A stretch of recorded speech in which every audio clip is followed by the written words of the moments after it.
Ça va intéresser tout le monde, Lorraine. Il en veut aux audiences de Tout pour investir. Il nous fait un sujet hyper les taux précis. zéro n'intéressent personne. On va parler très sérieusement. Non, c'est un signal. Et avec votre fougue, Nicolas. Ça, oui. Du retour des taux zéro, on parle de la Banque nationale suisse qui a passé son taux directeur de 0,25 à 0 tout rond. Pourquoi ? Il y a la raison qu'on avoue et la raison qu'on n'avoue pas. La raison qu'on avoue, et d'ailleurs elle est connue, c'est moins 0,1 d'inflation en mai en rythme annuel. Waouh, l'inflation s'en va, désinflation. L'étape après la désinflation, c'est le risque de déflation.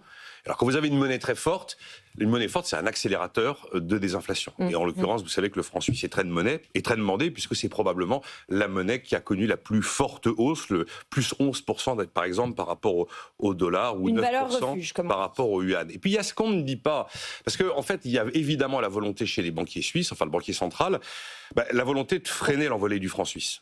Mais le problème, c'est que utiliser la politique monétaire à des fins de politique de change, ça déplaît foncièrement aux Américains, qui ont dressé une petite liste de pays considérés comme potentiellement manipulateurs de monnaie.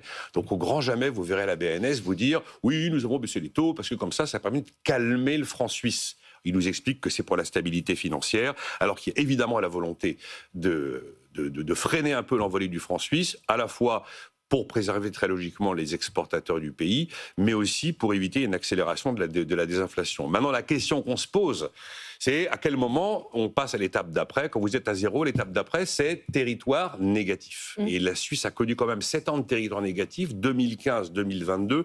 Pendant Covid, ils étaient tombés en taux d'intérêt négatif à moins 0,75.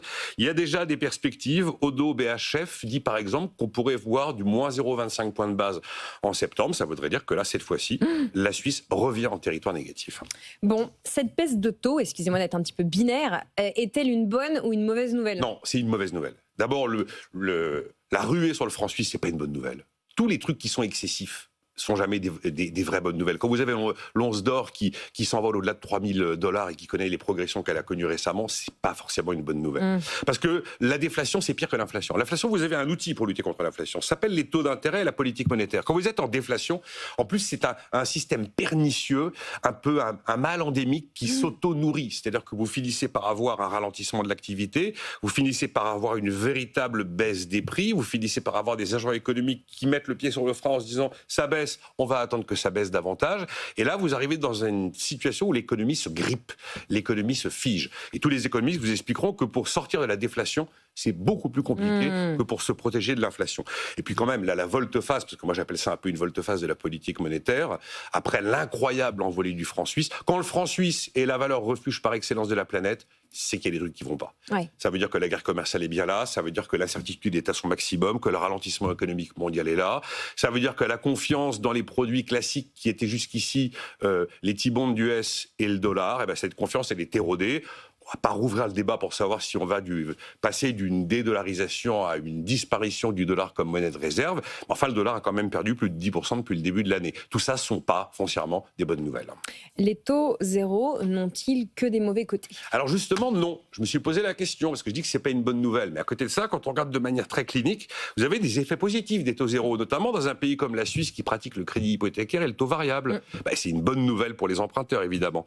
Après, c'est aussi un effet positif pour lutter contre la déflation, ce que je viens de décrire. L'espoir, c'est justement de lutter contre la déflation. C'est-à-dire d'éviter ce moment où le comportement du consommateur ferait qu'il accélère l'inverse, il accélère la désinflation en attendant des baisses de prix.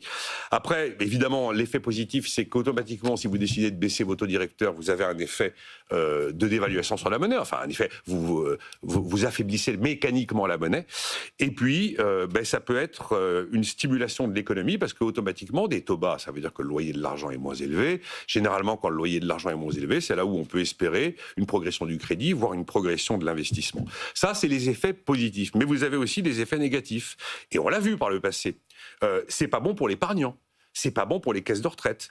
Tous les placements à revenus fixes, lorsque les taux étaient très bas, voire négatifs, ont été déclinants. Et puis les caisses de retraite qui se trouvent devant des produits classiques qui ne rapportent plus et qui n'ont plus de rendement, se positionnent davantage en risque pour essayer de maintenir des rendements. Et quand vous vous positionnez en risque, mais que vous portez la retraite d'une partie de vos concitoyens, les enjeux ne sont pas exactement les mêmes. Après, le problème, c'est qu'autre effet négatif, très bien, taux zéro, ok, mais l'étape suivante, c'est taux négatif. Et là, les taux négatifs, on a quand même vu que les conséquences étaient, pour certains acteurs, dures. Vous pensez à qui? Les banques. Les banques, vous avez automatiquement une rentabilité des banques qui fléchit. Et qu'est-ce qu'elles ont fait, les banques, du coup? Les banques qui rémunéraient les dépôts, elles ont fait l'inverse. Elles ont finalement elles ont facturé les dépôts, et notamment les dépôts des gros clients. Et donc, les épargnants, finalement, avaient un coût pour accéder à la liquidité. Et puis, ça a été la même chose dans l'ensemble de l'Europe, et notamment en France. Quand vous avez des politiques monétaires particulièrement accommodantes, vous avez forcément des bulles d'actifs qui se créent. Alors, on l'a vu chez nous sur le marché action, on l'a vu sur le marché IMO, ça s'est passé exactement de la même manière en Suisse. Sur le marché immobilier, je vous rappelle que 2015-2022, ils sont en taux négatif. Et donc, on touche, quand on est à zéro, assez vite les limites de la politique monétaire, avec le risque en plus, si on va plus loin, de se retrouver dans la ligne de mire des Américains qui vont vous dire « les Suisses, vous n'êtes pas du tout en train de lutter contre le recul de l'inflation, vous êtes en train de trafiquer votre monnaie ». Et ça, c'est une frontière à ne pas franchir.